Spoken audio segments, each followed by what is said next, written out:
Hi everyone, my name is Arya, and today I'm here to help you with your prosperity birth code reading. This ancient practice can reveal your path to wealth and success. Let's begin. Please see the images below and follow my instructions.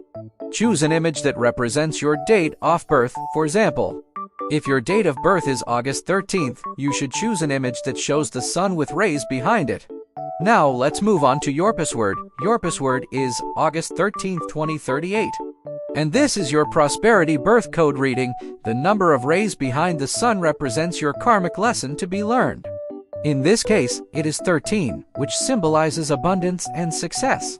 The number of sun rays next to the karmic lesson represents how much progress you have made in that lesson. In this case, you have made great progress because there are 13 sun rays next to it. The total figure number represents your total abundance.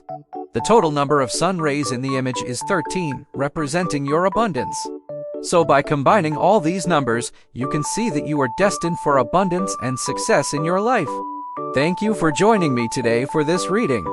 Remember that you have the power to create your own wealth and success. Take action and start realizing your dreams today. Good luck!